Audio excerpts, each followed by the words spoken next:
নমস্কার বন্ধুরা, সুপর্ণার রান্নাঘরে সবাইকে স্বাগত। আজকে আমি আপনাদের সঙ্গে শেয়ার করব চিংড়ি মাছের একটি রেসিপি। চিংড়ি মাছ আমরা কিন্তু সবসময় পটল চিংড়ি, এঁচোড় চিংড়ি বা চিংড়ির মালাইকারি খেয়ে থাকি। তবে আজকে আমি আপনাদের দেখাবো শুধু আলু দিয়েও চিংড়ি মাছের খুব ভালো একটা রেসিপি বানানো যেতে পারে। চলুন তাহলে শুরু করা যাক। তার জন্য এখানে আমি 400 গ্রাম চিংড়ি নিয়েছি। চিংড়িগুলোকে কেটে পরিষ্কার করে রাখা আছে। এর মধ্যে সামান্য লবণ আর একটু হলুদ দিয়ে মাখিয়ে নেব।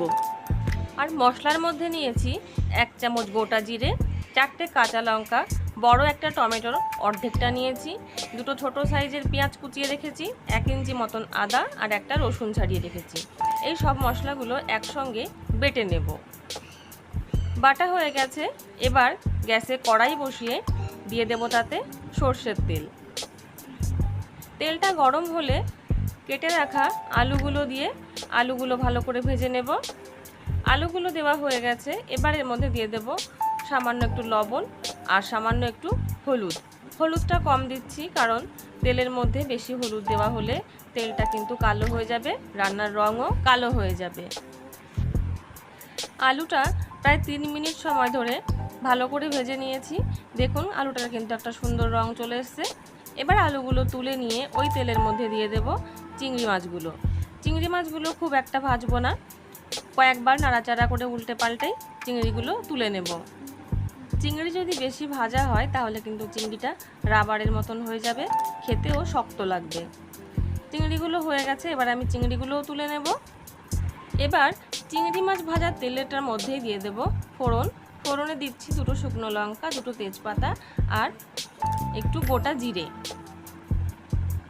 2-1বার নাড়াচাড়া করে নিয়ে এর মধ্যে দিয়ে দেব বেটে রাখা মশলাটা। আর দিয়ে দেব পরিমাণ মতন হলুদ, 1 চামচ পরিমাণে কাশ্মীরি শুকনো লঙ্কার গুঁড়ো, স্বাদ মতন লবণ আর মশলার বাটিটা ধুয়ে একটু জল দিয়ে দিচ্ছি। এবার মশলাটা ভালো করে কষিয়ে নেব। মশলাটা কষাতে কিন্তু 2 থেকে 3 মিনিট সময় লাগবে। ততক্ষণে মশলাটা কষানো হয়ে গেছে। এবার এর মধ্যে দিয়ে দেব ভেজে রাখা আলুগুলো। আলু দিয়ে আরও 1.5 থেকে 2 মিনিট ভালো করে কষিয়ে নেব। তাতে আলুটা অনেকটাই সেদ্ধ হয়ে যাবে। যখন কষিয়ে নেওয়া হয়ে যাবে কালারটা কিন্তু এই রকম হয়ে যাবে। এবার এর মধ্যে দিয়ে দেব জল। প্রথমে অল্প একটু জল দিয়ে মশলাটা জলের সঙ্গে ভালো করে মিশিয়ে নেব। মিশিয়ে নেওয়া হয়ে গেলে তখন দিয়ে দেব আরও কিছুটা জল। জল দেওয়া হয়ে গেলে এবার গ্যাসের ফ্লেমটা হাই করে দেব। যখন ঝোলটা এরকম ফুটে যাবে তখন এর মধ্যে দিয়ে দেব ভেজে রাখা চিংড়ি মাছগুলো।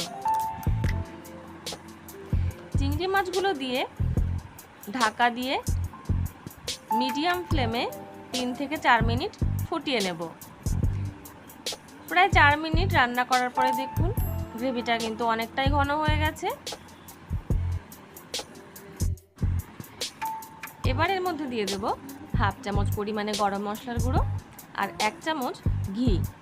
গরম মশলার গুঁড়ো আর ঘি দিয়ে ভালো করে মিশিয়ে নেব।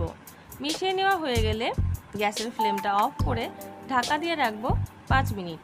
তারপরেই গরম গরম সার্ভ করব। আজকের এই আলু চিংড়ির রেসিপিটি আপনাদের কেমন লাগলো তা কমেন্টে জানাতে ভুলবেন না।